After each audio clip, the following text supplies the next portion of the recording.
এখন বাজছে রাত্রি 1:47 আর আমরা এখন বেরোচ্ছি। রাতের ডিনার সেরে শুয়ে পড়েছিলাম অনেকক্ষণই, কিন্তু হঠাৎ রাতবেলা খিদে পাওয়ায় বললো চলো যেভাবে আছি বেরিয়ে পড়ি। আমরা এখন রাত্রেবেলা পালাচ্ছি। নাইট ড্রেস আর হাফ প্যান্ট গেঞ্জি পরে দুজনে মিলে বেরিয়ে পড়েছি যে রাতের বেলা কোথাও যাবো, গিয়ে খাওয়া দাওয়া করবো, একটু ঘুরবো ফিরবো, চলে আসবো।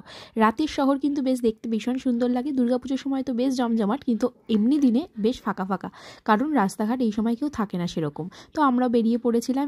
অনেক খোঁজাখুঁজির পর লাস্টে শেরে বেঙ্গল ধাবা খোলা পেয়েছিলাম অ্যাট লাস্ট, কারণ অনেকগুলো ধাবাই তখনও বন্ধ হয়ে গেছিল। তো চলে এসেছি, আর খাওয়া দাওয়া করে সেরে বেরোতে বেরোতে শুরু হয়ে যায় অঝোরে বৃষ্টি। এত জোর মেঘ ডাকছে এবং বৃষ্টি হচ্ছে, যার কারণে আমরা সেখান থেকে বেরোতেই পারিনি।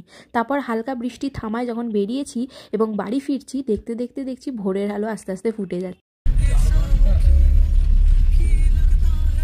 উঠে ভোরবেলা বাড়ি মর্নিং ওয়াক করে বাড়ি যাচ্ছে। একবার রাস্তায় গেছিলাম যখন রাস্তা ছিল একদম শুকনো খটখটে, বাড়ি যখন ফিরছি এত বৃষ্টি হয়েছে যে বাড়ির সামনেটা জল হয়ে। নিজেদের ঘরে বাজে এখন ঠিক 5:45।